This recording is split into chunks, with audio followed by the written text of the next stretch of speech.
Well, good morning. Sorry for that. Good to see everybody. And happy Father's Day. I want to join with those who've already expressed that sentiment. It's certainly been one of my great joys in life is to have been the son of a great father. My father was a wonderful man. He passed on to be with the Lord a couple of years ago, but days like today, you can think back and you sort of get past the grief and you just remember the blessing, and that's certainly been the case for me. And I think one of the greatest blessings in my life has also been the blessing of being a father. And I hope that I've been a blessing to my children. I'm sure proud of them and love them dearly. And all of us are, whether we've had good or not so good or absent earthly fathers, have a heavenly Father that loves us and who is a solid rock, and who is the one, whether we realize it or not, that our hearts long for. And we're going to the Father's house. That's what we're all striving to do. That is the path that we are on, a path that leads to the Father's house. We come to the Father through the Son, Jesus Christ, who is the way, the truth, and the life. And we do so in the power of His Holy Spirit, the Spirit that cries out within us, Abba, Father. And so it is a good day. It's a good day to be a dad. It's a good day to think about our Heavenly Father and to seek to be in His presence. Well, this morning, as Travis mentioned, we're going to conclude our series, our short 3-part series on guardrails. We've noticed as we've gone through this what a guardrail is physically in this world. A guardrail is a barrier that's placed between yourself in the safety zone that prevents you from going into the danger zone. We recognize that on our highways there are places that are more dangerous than others, curves, places where oncoming traffic could easily lead to a head-on collision, things of that sort, cliffs. All of these are places where we realize that the risk level is high enough to warrant giving up a little bit of space that we perhaps could navigate in, but we diminish our freedom a little bit in order to have a safe barrier between us and catastrophe. And so that's why we erect guardrails, and they tend, when they're present, to reduce anxiety. My wife would be the first to tell you that whenever we're on a dangerous road, especially if it's in the mountains and there's a cliff and there's not a guardrail, she just can't help herself but just talk continuously about they need to put a guardrail. Why is there not a guardrail? There ought to be a guardrail. Be careful, there's no guardrail. So she has her anxiety go up significantly when there is not a barrier between where we are in the safety zone and where we could be in the danger zone. So they reduce our anxiety when they're present. If we happen to hit them, it will cause damage, but that damage will be limited in comparison with what could have happened if we had not had the guardrail there. And so ultimately they save lives. Now, by analogy, we've been applying that principle to, first of all, our financial situation so that we don't allow ourselves to be controlled by the god Mammon, the god of money. We've talked about it in terms of relationship and the guardrails that we need to have in place in our lives relationally, because not everyone that we encounter, not all the people that are around us are well-intentioned or are good for us or are helping us get down the path that we are trying to go down. And so our memory verse for last week, taking that into account, says, and read this with me, "Behold, I am sending you out as sheep in the midst of wolves, so be wise as serpents and innocent as doves." So this was Jesus' counsel to His disciples, and it applies to us in terms of our relationship. As Christians, we're not to be threatening or a menace to society. We ought to be docile and sheep-like in terms of not seeking the harm of other people. We're not predators looking to prey on society. And often we're in a situation where Christians, because we look through a lens of benevolence toward other people and well-intended toward other people, can over time assume that that's the intention of everyone around us, and it isn't always the case. And so Jesus, recognizing that with the disciples, said, hey, I'm sending you out. You're well-intended, you're trying to do good, but you're going to be among wolves. So be wise as serpents and harmless as doves.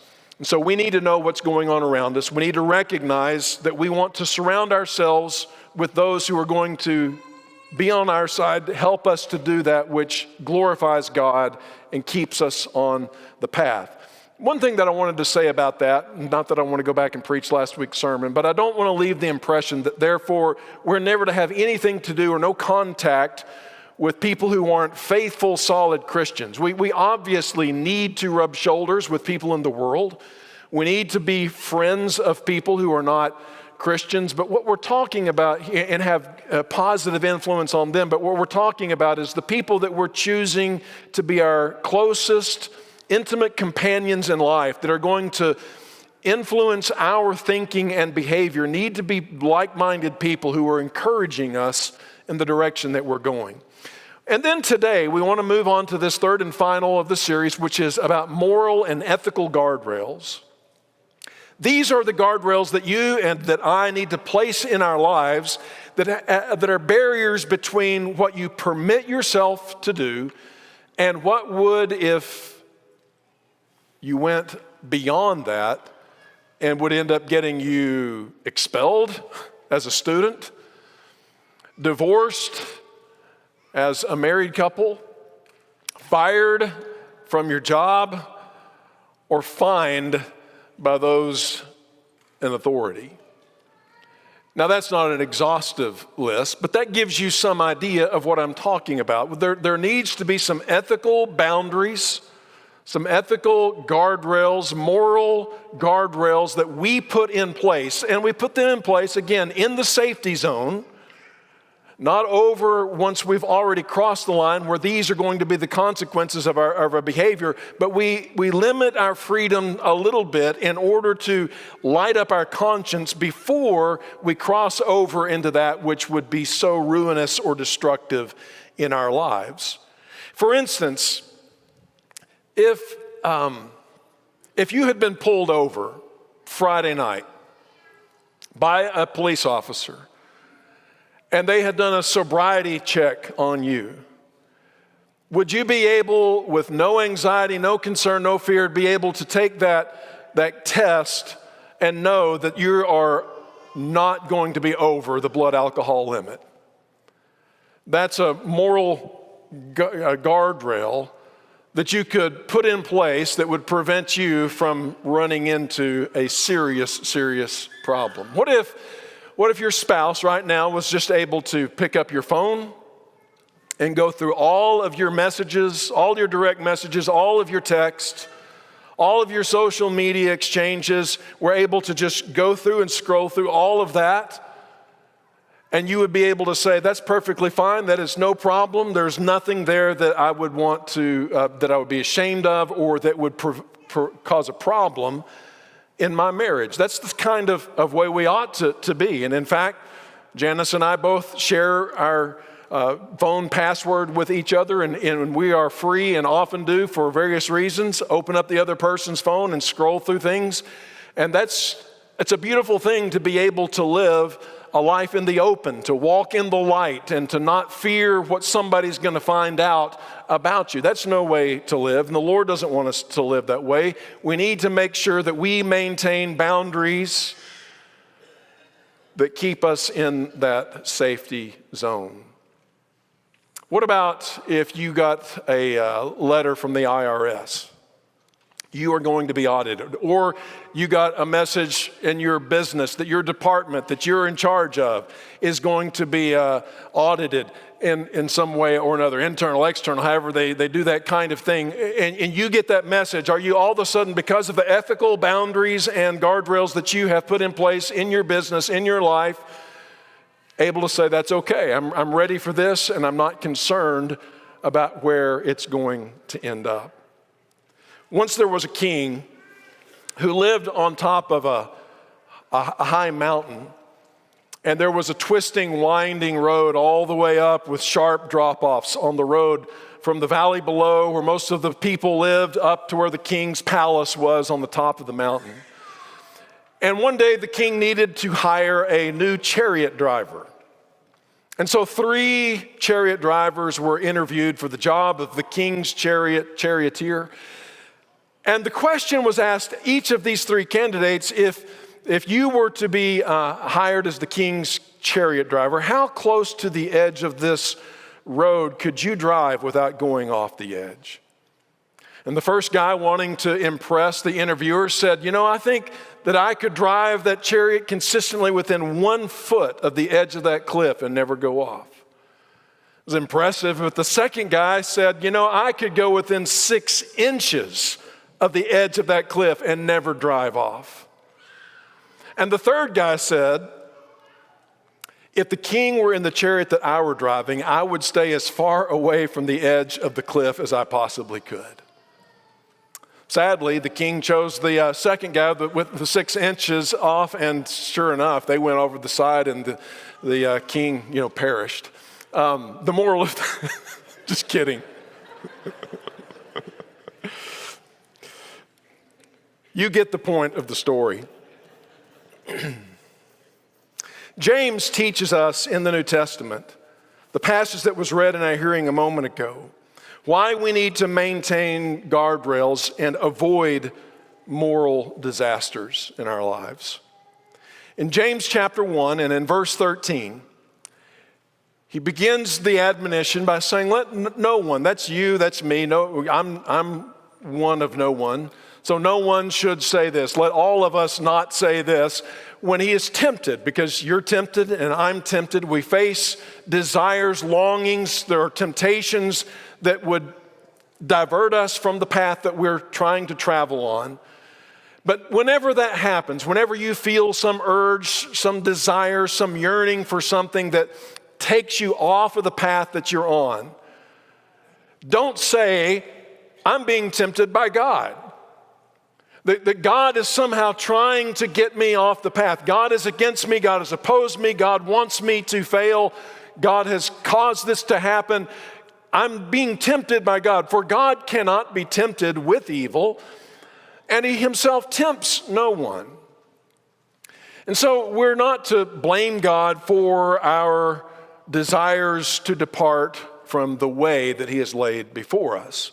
But each person is tempted when he is lured and enticed by his own desires. In other words, all of us have appetites, and those appetites may not be evil in and of themselves at all. Each of us have desires. We have longings, things that capture our attention for one reason or another that we want to pursue, that we want to go after that. And so when those things are inflamed and they rise up within us, then we're lured by them. And it's just like what you think it means. It's talking like a fisherman would use a lure to attract a fish. We're lured and enticed by our own desire.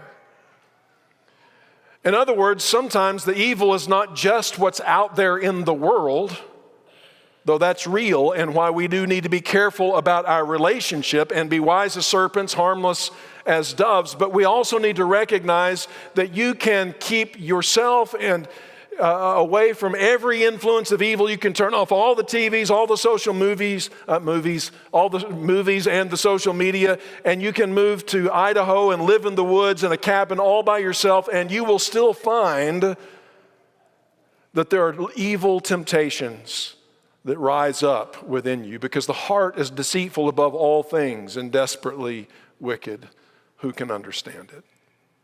And so each of us are going to have these things that rise up within us. We're not to blame God for them, but we're to recognize that this is something that I'm struggling with, that I'm dealing with, and it's trying to deter me from the path that I need to be on.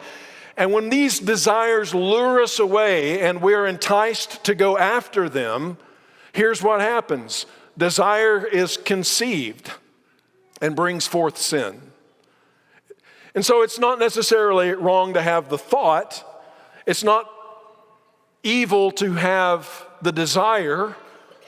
But when we decide that we are going to act on the desire that we know to be outside of God's will, that this is directly contrary to what He has purposed for my life, and I am departing from the path, when we allow that idea to become so inflamed that we make the choice willfully that we're going to transgress God's will, then it becomes sin. It's given birth. Our desire has now given birth to a baby, and the baby's name is sin. Now, most babies aren't that pretty. I mean, we all like to say how beautiful our baby is, but most of them, let's be honest, they look like Alfred Hitchcock or what was the Prime Minister of England during the Second World War? You know the guy.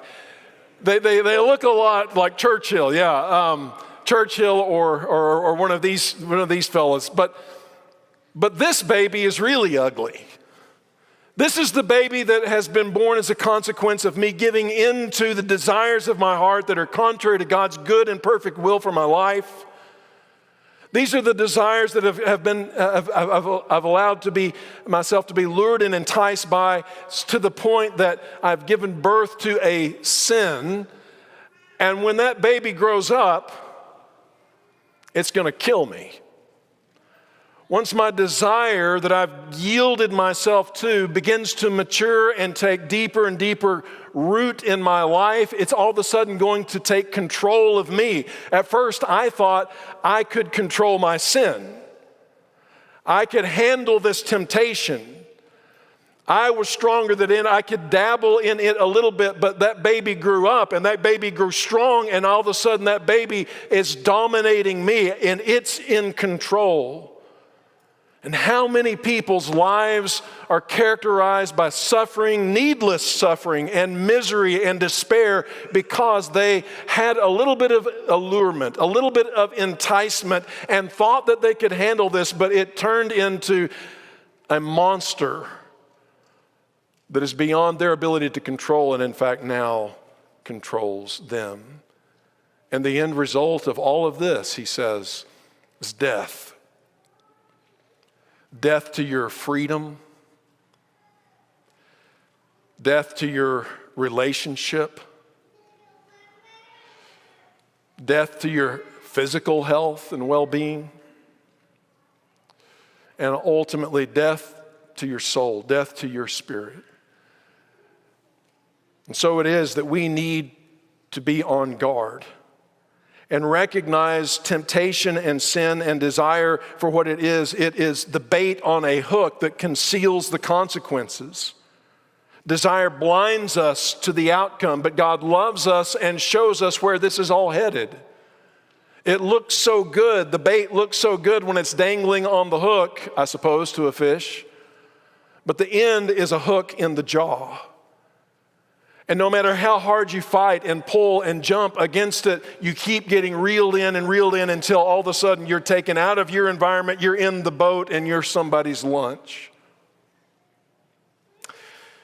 We get this, kind of, on a simple level like dieting, and who among us hasn't dieted? And you decide that Krispy Kreme is your downfall, and so you say, I'm going to put a guardrail up, and instead of going down Campbell Lane, I'm going to cut around, Cave Mill, and I'm just going to avoid Krispy Kreme on the way to work altogether. That's going to be a safe guardrail for me. But then some morning along the way, you decide to take that guardrail down and you're just going to drive on by because you're not going to get a donut. It's because you just miss that warm, fuzzy feeling you get when you see that red neon glow. Hot, there's hot ones, and I just love the way that sign looks on an early summer morning, and so I'm just going to drive by it. And then as you drive by, I just want to go in for a smell. I'm not going to get one. I just want to smell the smell of Krispy Kreme. There's nothing better in the world than the smell of the inside of a Krispy Kreme franchise. So I'm just going to go in there. And then, I'm not going to eat one, but everybody at the office loves donuts. And so I'm just going to buy a dozen for everybody at the office. And somehow when you get to the office, there was a dozen in the box, but now there's only a half dozen left. You just wonder what happened.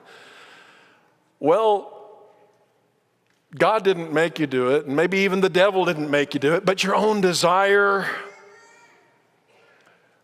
turned into, was allured and inflamed, and it gave birth to a transgression, a sin, if you will, and now it's given birth to, a few extra pounds. But it can become much more serious, can't it, than just our diets? Maybe we are wanting to become involved with drinking or drugs because of the friends that we're hanging out with or for whatever other reason. And so the scripture talks about warnings concerning this kind of behavior. And he says, who has woe, who has sorrow, who has conflicts, who has complaints, who has wounds for no reason, who has redness of eyes. You get the picture that he's painting of someone who is, again, suffering needlessly. Someone who has brought problems into their lives that they didn't have to have. It's not like, we are all going to have enough lumps in life as a consequence of just living life in a sin-cursed and fallen world. There is hardship, pain, and it's one of the truest, most confirmable realities of life is that it's tough. But who in excess of what is necessary as a consequence of living in this world endures unnecessary suffering? Who carries a burden and a weight that they didn't have to bear? And his answer in the next verse is those who linger over wine. Those who go looking for mixed drinks. Just looking for this opportunity to take the edge off. Just want to relax, just want to have fun with friends. I'm just going to do this a little bit here, a little bit there. And the next thing you know, this desire has grown until all of a sudden, as we said, it is taking control, and the places that it is taking me are not good. I am suffering significantly as a consequence of my going after what looked so good. And that's what he says in the next passage, part of the passage. He says, don't look at it, don't gaze at it because of its color. Its beautiful red color. When it gleams in the cup, it goes down smoothly, because he says, in the end, again, this is exactly what James is talking about. It was a desire, it looked so good, but it gave birth to sin, and then sin led to death when it was full grown. And here, it looked so good at the beginning. It went down so smoothly, but now it bites like a venomous serpent and stings like a viper. And how many people in this world, I'm not going to go through the statistics, I've done that in previous messages, and you can look them up on your own, that the amount of pain and suffering, sickness and death to relationships, death physically to people's lives, harm and injury that occurs in people's lives as a consequence of the abuse of alcohol and drugs is truly astonishing, and none of it necessary.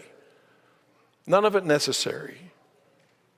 Why not put a guardrail up in your life that says, I may encounter a lot of difficulty and hardship in life, but I'm not going to exacerbate the problem. I'm not going to put a force multiplier on it by making myself subject to the influence of alcohol and drugs.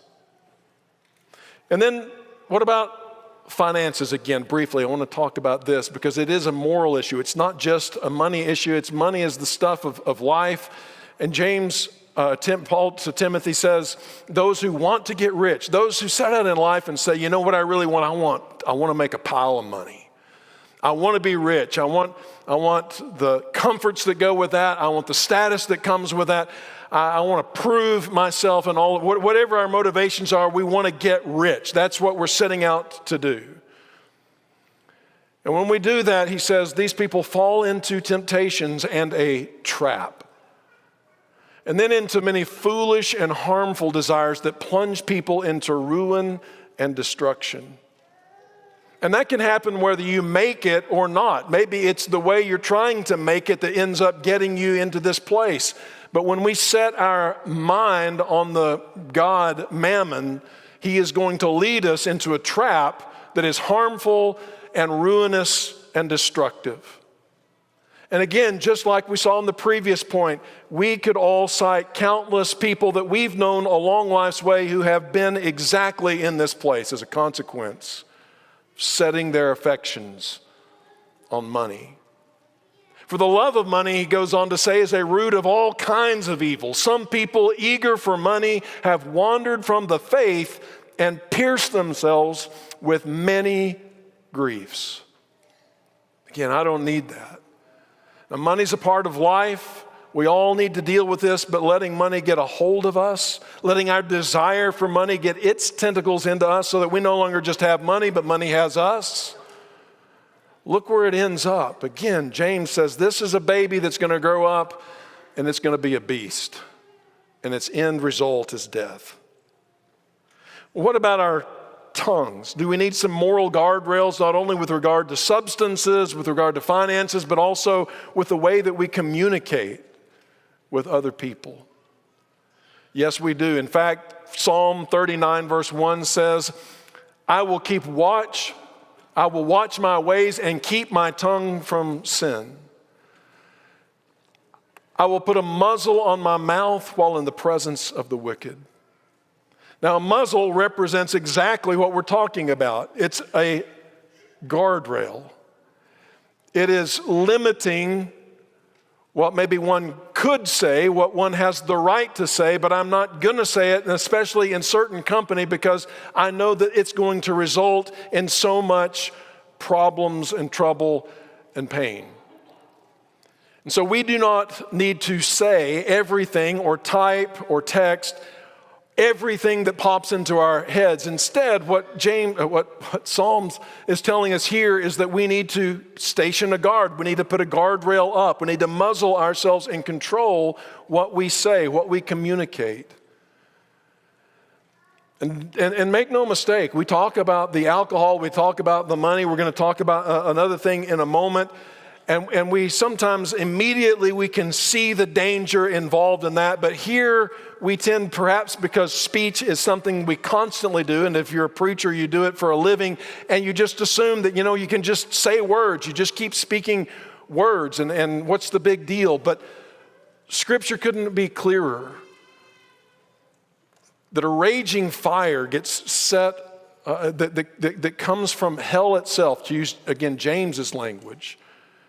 It's like our tongues are set on fire by hell itself, and when those words, the wrong words, come out into a community of God's people or are heard in the lives of those that we are talking to, it can set a whole forest ablaze.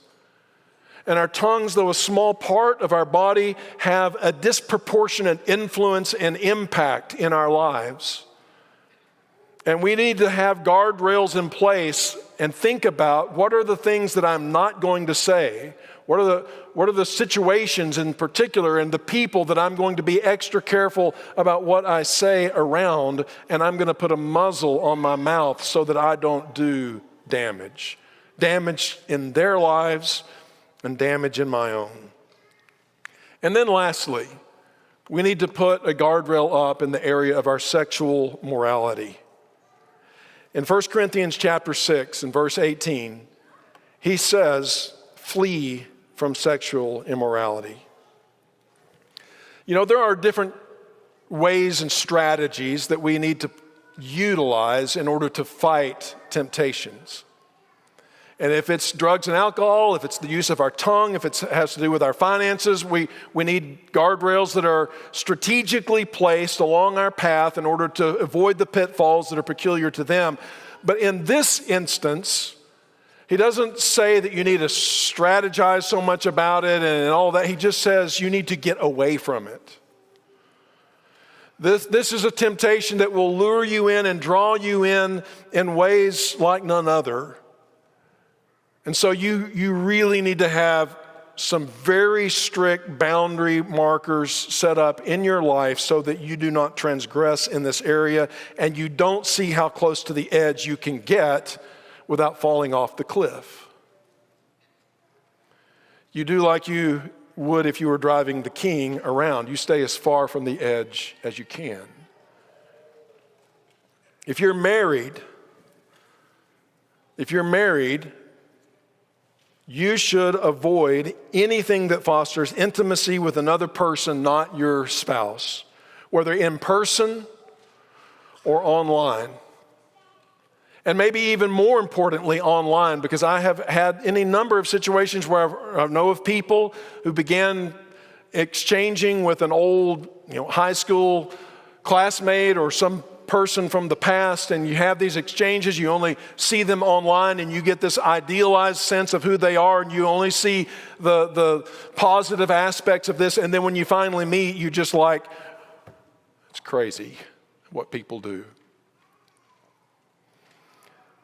But look, sexual attraction is a real thing, and you have to recognize that it exists and that there are not moral guardrails established in the way that you relate to people of the opposite sex or those that you may be attracted to.